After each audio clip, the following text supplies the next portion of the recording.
Hey guys, this is Al. Just doing a quick update. I've been working slowly on the 6.3, so I thought I'd give you guys an update. I'm not going to do much of a video today because I'm getting ready to do some traveling, and I've got to focus on that.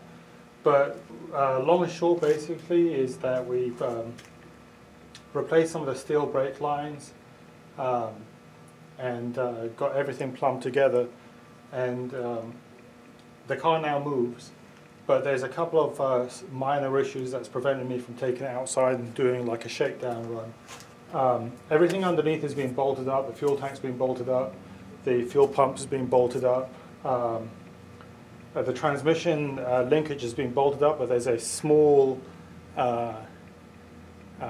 clip that needs to go on behind, that attaches the transmission to the shifter bushing and kind of goes around the other end, and it basically keeps everything together. So just moving it from the lift to this other lift that I'm working on right now, it was enough to knock the linkages apart so that the car wasn't the shifter wasn't working. So I got to take care of that. I think today what I'm going to focus on, all the shifter linkages on the accelerator are now on. Luckily we were able to find some of that stuff. We thought we'd lost it, but it was we managed to find the stuff that was on the original parts car that donated this engine. It was a burn damage Euro 69 as well. So we managed to find everything, put it all back together again. So that's a good thing.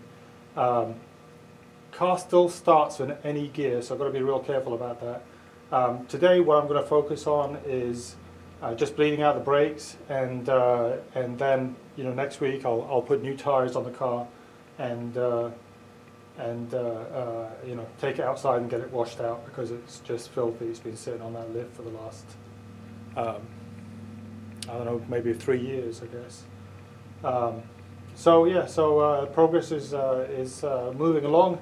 It's slow. I apologize. I got one guy left a comment on one of my other threads saying that I don't complete projects, and he may be right. I don't make revenue out of YouTube. I may have made, I don't know, I haven't received a check from YouTube, but if I look at my YouTube revenue thing, probably 100 videos over a space of 5 years or something like that, and it may come up to $1. So I don't have that many watchers. I'm grateful for you guys for watching my videos, but yeah, I have to work a day job. so forgive me if I take a little bit longer than some of the other guys that can afford to do it more aggressively, because the work that they produce drives the revenue for their videos. It doesn't work that way for me, unfortunately. So you get me at the snail's pace that you get me at. Anyway, so right now I'm about to bleed the brakes. So I've got the I don't know whether you guys are familiar with this stuff. It's ATE brake fluid, .4. They used to make this stuff in two colors, in blue and in the standard brake color, and that was a really good idea. I don't know why they went away from it. I think it was something to do with legislation, but they moved away from the blue stuff. They stopped selling it, which is unfortunate, because when you flush a brake system, if the brake fluid is a different color, you can tell when you've got new fluid instead of old fluid. So that's unfortunate, but it is what it is.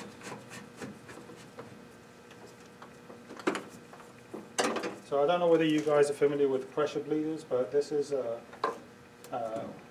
pressure bleeder that works really well for bleeding out, particularly Mercedes-Benz brakes.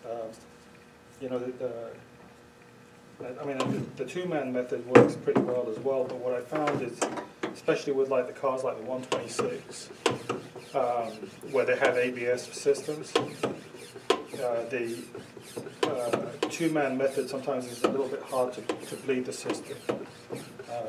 Whereas with this one, what you do effectively is you pressurize it to, I usually go up to like 10 psi, and then you know, the pressure in itself will bleed down the system. So all you've got to do is get underneath the car and bleed out the lines.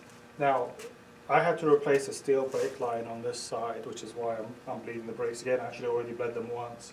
But I'm going to do a little bit, you know, crack open the back brakes for a little bit just to make sure that there's no problems over there. Even though I think that realistically I should be able to get away with bleeding just the fronts.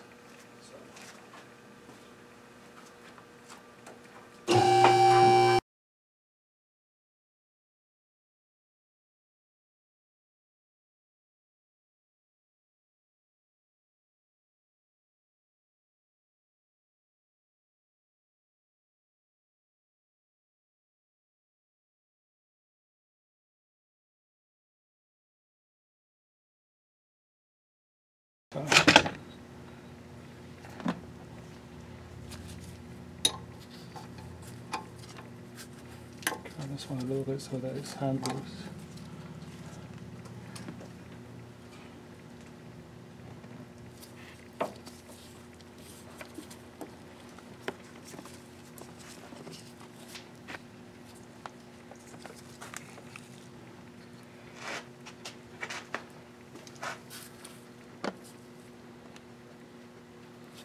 You can see there, I don't know whether you can see it well enough.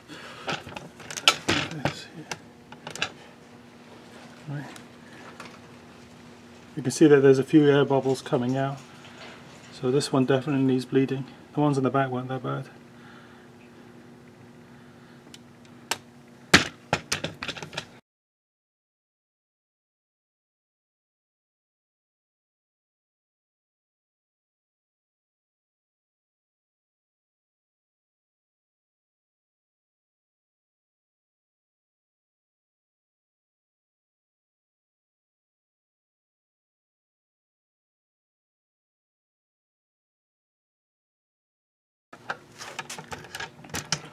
So this is basically what came out. It's pretty much the entire contents of the master cylinder and then some. Still worried that there might be a little bit of air left because I was seeing like a bubble every couple of seconds.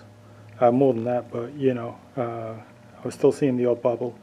But I'll bleed it again before I drive the car. I just want to make sure it's bled outside to where, you know, the brakes will overpower the engine if it starts driving. Right, there you go.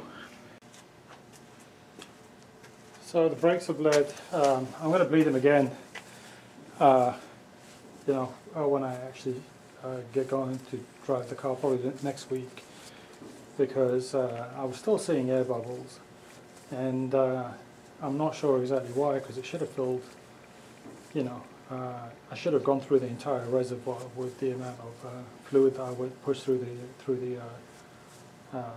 master cylinder. But I still saw a couple of air bubbles, so I'll probably bleed the brakes, at least the front brakes again, one more time. You know, as I mentioned, the exhaust pipe's on. Everything is bolted back together again. Just a couple of knickknacks before it's drivable. I don't know whether you would have noticed the tyres when I was bleeding the brakes, but the tyres are in terrible shape, so I'm not going to drive it with you know, that kind of condition. But let me see if I can get it running, and you guys can hear it. You can see how much better it is. Another thing that I found out, which was somewhat annoying, is that the heater core leaks. So we ran it for a while. We got it up to temperature, and then all of a sudden I could see coolant on the floor pans. So that really sucks. So that means the dash has got to come out, you know, and more work to be done.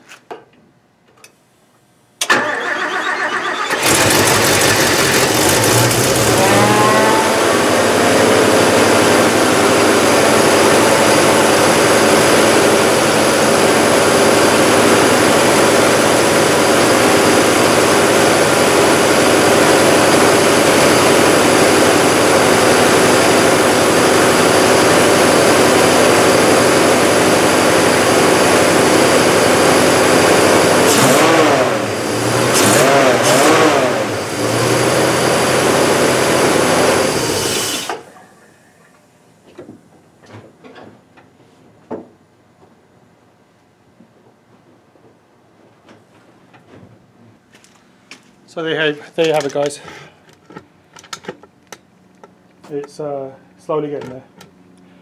Again, thanks for watching, and tune in next week. Hopefully I'll be back from my trip. I'll put some new tyres on it, take it outside, drive it around the lot, and give it a good bath. Thanks very much. Take care.